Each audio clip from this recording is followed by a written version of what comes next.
അനന്യ വല്ലാതെ വിഷമത്തോടെ മറുപടി പറഞ്ഞു. വിക്രം സാറിനെ കാണേണ്ട എന്താവശ്യം അനന്യക്കുള്ളത്? അഭിനവ് ചോദിച്ചു. ശർമ്മള തന്നെക്കുറിച്ച് വളരെ മോശമായി പറയുന്നത് അഭിനവ് കേട്ടില്ല എന്ന് അവൻ നടിച്ചു. എങ്കിലും വിക്രമനെ കുറിച്ച് പറഞ്ഞപ്പോൾ അവളെ തനിക്ക് സഹായിക്കാൻ കഴിയുമെന്ന് അഭിനവിന് ഉറപ്പായി. അതുകൊണ്ടാണ് അവൻ അവളോട് വിക്രമനെ കുറിച്ച് ചോദിച്ചത്. അനന്യയ്ക്ക് അവളുടെ കമ്പനി ഒന്നുകൂടെ നന്നാക്കിയാൽ കൊള്ളാന്നുണ്ട്. പക്ഷെ ഷെയർ ഹോൾഡേഴ്സ് കുറെ പേർ ഇൻവെസ്റ്റ്മെന്റ് പിൻവലിച്ചു. ഇങ്ങനൊരു അവസരത്തിൽ ആരുടെയെങ്കിലും നല്ല സപ്പോർട്ട് കിട്ടിയാലേ അവൾക്കിനി മുന്നോട്ട് പോകാൻ പറ്റൂ. അതിനുവേണ്ടിയാ വിക്രം സാറിനെ പോയി കാണണമെന്ന് അവൾ പറയുന്നത്. അനന്യയും ശർമ്മളയും മിണ്ടാതെ നിന്നപ്പോൾ രാജീവ് അഭിനവിന് കാര്യങ്ങൾ വിശദമാക്കി കൊടുത്തു. രാജീവ്, നിങ്ങൾ എന്തിനാണ് ഇതെല്ലാം ഇവനോട് പറഞ്ഞ് വെറുതെ സമയം കളയുന്നത്? ഈ പ്രശ്നത്തിൽ ഇവൻ എന്ത് ചെയ്യാനാ? ഇവൻ പോയി ഇൻവെസ്റ്റ്മെന്റ് പിൻവലിച്ച എല്ലാ ഷെയർ ഹോൾഡേഴ്സിനെയും ആ ചെറുക്കനെ തല്ലിയതുപോലെ തല്ലുവോ? ശർമ്മള അഭിനവിനെ കളിയാക്കിക്കൊണ്ട് പറഞ്ഞു. നീ അധികകാലം ഇവിടെ വിലസാന്ന് കരുതണ്ട. ശ്രീരാഗിനെ അവൾക്ക് ഇഷ്ടമല്ലെങ്കിൽ വേണ്ട. പക്ഷേ അതുപോലെ മറ്റൊരാളെ കണ്ടുപിടിച്ച് അവളുടെ കല്യാണം ഞാൻ അന്തസ്സായി നടത്തും. എന്ത് സംഭവിച്ചാലും നീ അവളുടെ കൂടെ വാഴില്ല. അതിന് വെച്ച വെള്ളം അങ്ങ് വാങ്ങി വെച്ചേര്.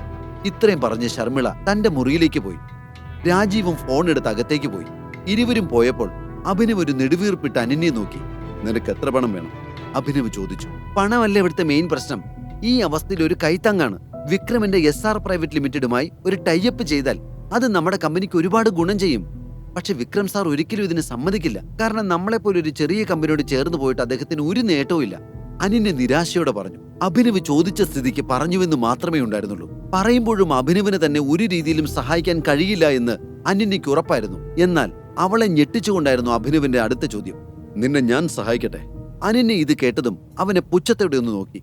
നിന്നോടൊരു കാര്യം പറയട്ടെ, ഐ ഹേറ്റ് യു. ഇന്ന് നീ അങ്ങനെയൊക്കെ ചെയ്തതിന് ശേഷം ഐ ഹേറ്റ് യു എലോട്ട്. നീയുമായിട്ട് ഒരു തരത്തിലും എനിക്ക് അഡ്ജസ്റ്റ് ചെയ്ത് പോകാൻ പറ്റുന്നില്ല. ഈ സഹായിക്കട്ടെ, അത് ചെയ്തു തരട്ടെ, ഇത് ചെയ്തു തരട്ടെ എന്നൊക്കെ പറഞ്ഞ് വെറുതെ എന്റെ മനസ്സ് മാറ്റാന്ന് നീ കരുതണ്ട. If you really want to help me then please get out of my life right now. Ananya അവൾക്ക് പറയാനുള്ളതെല്ലാം വെട്ടിത്തുറന്നു പറഞ്ഞു. അനന്യ പ്ലീസ്, ആദ്യം എനിക്ക് പറയാനുള്ളതൊന്ന് കേൾക്ക്. അനന്യ പറഞ്ഞത് കേട്ട് അഭിനവ് അവളോട് പറഞ്ഞു. നോക്ക് മിസ്റ്റർ, അല്ലെങ്കിൽ തന്നെ ഉള്ള കാര്യങ്ങൾ കൊണ്ട് ആകെ ഭ്രാന്തെടുത്ത് നടക്കാൻ ഞാൻ. ഇനിയും ഓരോന്ന് പറഞ്ഞ് എന്നെ ഡിസ്റ്റർബ് ചെയ്താൽ തന്റെ പേരിൽ ഞാൻ പോലീസ് കംപ്ലൈന്റ് ചെയ്യും. അതുകൊണ്ട് മര്യാദയ്ക്ക് എന്റെ കണ്ണുമുന്നിൽ നിന്ന് പൊയ്ക്കോ. ഇത്രയും പറഞ്ഞ് അനന്യ ദേഷ്യത്തിൽ തന്റെ ഫോൺ എടുത്ത് മുറിയിലേക്ക് നടന്നു. എങ്ങനെ അനന്യ കാര്യങ്ങളെല്ലാം പറഞ്ഞ് ബോധ്യപ്പെടുത്തുമെന്ന് അഭിനവന് അറിയില്ലായിരുന്നു. അവനൊരു ദീർഘനിശ്വാസം എടുത്തു. പിന്നെ അല്പം ധൈര്യം സംഭരിച്ച് അവളുടെ പിന്നാലെ പോയി. അഭിനവ് അവളുടെ മുറിയിലേക്ക് കയറി. അനന്യ, ഞാൻ തമാശ പറയുന്നതല്ല. I think I can help you. ഇത് കേട്ടതും അനന്യയ്ക്ക് നിയന്ത്രണം നഷ്ടപ്പെട്ടു. ഇനഫ്, നിനക്കൊന്നും ചെയ്യാൻ കഴിയില്ല, അതെനിക്ക് നന്നായി അറിയാം, അവൾ അലറിക്കൊണ്ട് പറഞ്ഞു. അനന്യ, ട്രസ്റ്റ് മീ, ഞാൻ വിക്രം സാറിന്റെ കമ്പനിയിലാണ് മാനേജറായിട്ട് ജോലി ചെയ്യുന്നത്. I know him, I can speak to him, Abhinav പറഞ്ഞു. ഇത് കേട്ടതും അനന്യയ്ക്ക് ചിരി വന്നു. ഓ, ഈ മാനേജർ എന്ന് പറഞ്ഞാൽ എന്തോ വലിയ സംഭവമാണല്ലോ. താനങ്ങ് പോയി പറഞ്ഞാൽ വിക്രം സാറ് കമ്പനി വരെ തന്റെ പേരിൽ എഴുതി തരുമല്ലോ. ഞാനതങ്ങ് മറന്നുപോയി. എടോ വിറ്റി, താൻ മാത്രമല്ല എത്രയോ ആളുകൾ അവിടെ ജോലി ചെയ്യുന്നുണ്ട് എന്ന് വെച്ച് നിങ്ങളൊക്കെ പറയുന്ന പോലെയാണോ അയാൾ ചെയ്യുന്നത്? അനന്യ പുച്ഛത്തോടെ പറഞ്ഞു. നീ പറഞ്ഞത് ശരിയാ, ഒരുപാട് പേർ അവിടെ ജോലി ചെയ്യുന്നുണ്ട്. പക്ഷെ അവർക്കൊന്നും അദ്ദേഹത്തെ ഇൻഫ്ലുവൻസ് ചെയ്യാൻ കഴിയില്ല. ബട്ട് ഐ ക്യാൻ, അഭിനവ് ഗൗരവത്തോടെ പറഞ്ഞു. ഇത് കേട്ടതും അനന്യ ദേഷ്യത്തോടെ ഒരു ദീർഘനിശ്വാസം എടുത്തു. അതിനുശേഷം അവൾ അഭിനവിന്റെ നേരെ തിരിഞ്ഞു. എന്റെ ജീവിതം നശിപ്പിക്കാൻ വേണ്ടി മാത്രമാണോ നീ ജനിച്ചത്?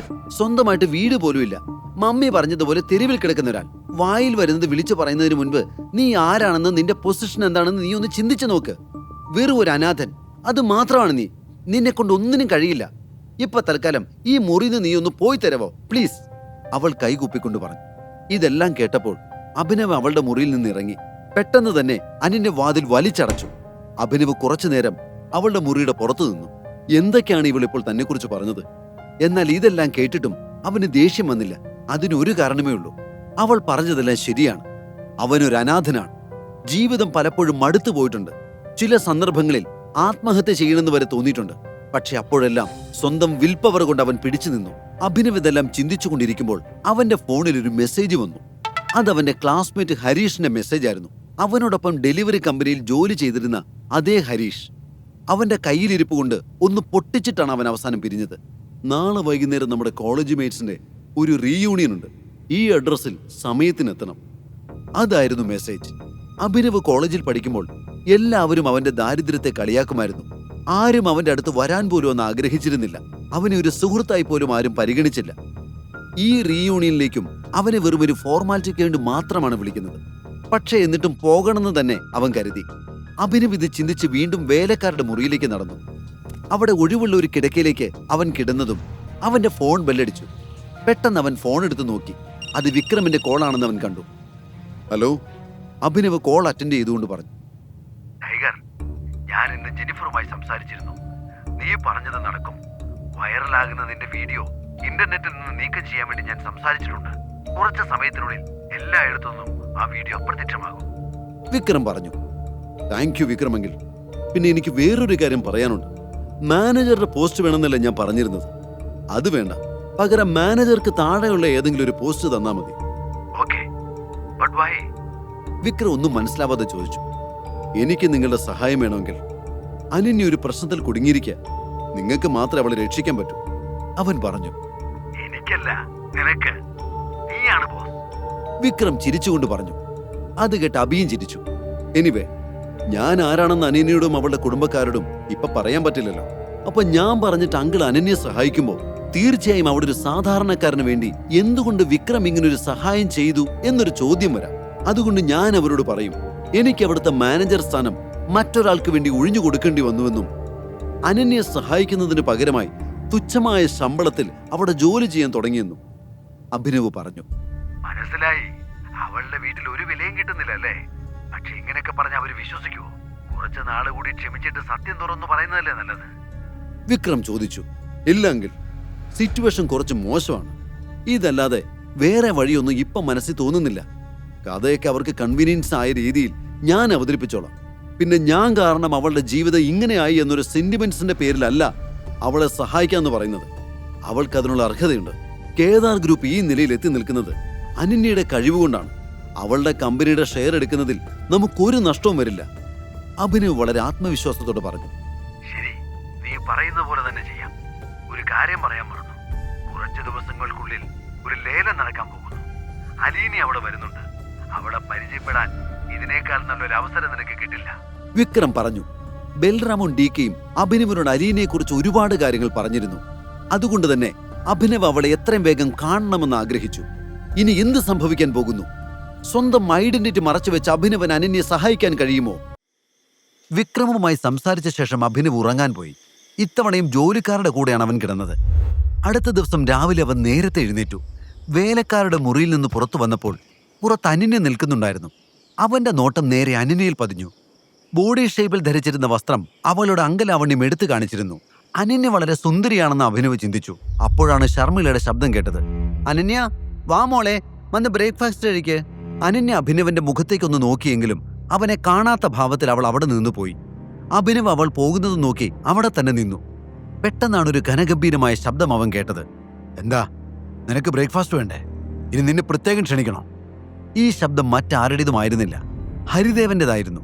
അദ്ദേഹം അഭിനവനെ ഒന്ന് നോക്കിക്കൊണ്ട് ബ്രേക്ക്ഫാസ്റ്റ് കഴിക്കാൻ ഡൈനിങ് ടേബിളിനരികിലെ കസേരയിൽ ചെന്നിരുന്നു. അഭിനവ് മടിച്ചു അദ്ദേഹത്തിന് അടുത്തേക്ക് നടന്നു. ഹരിദേവൻ മേനോന്റെ അരികിലെത്തിയപ്പോൾ അവൻ അദ്ദേഹത്തോട് ഗുഡ് മോർണിംഗ് എന്ന് പറഞ്ഞു. ശരിയാ, നിന്റെ മാത്രം മോർണിംഗ് ഇപ്പൊ ഗുഡാണ്. ഇത്രയും വലിയ വീട്ടിൽ താമസം, സപ്രമഞ്ചക്കട്ടിൽ ഉറക്കം, ഇനി എന്ത് വേണം? അപ്പ പിന്നെ നിനക്ക് ധൈര്യമായിട്ട് ഗുഡ് മോർണിംഗ് എന്ന് തന്നെ പറയാലോ. ബ്രെഡിൽ ബട്ടർ പുരട്ടിക്കൊണ്ട് ശർമ്മള പിറുപിറുത്തു.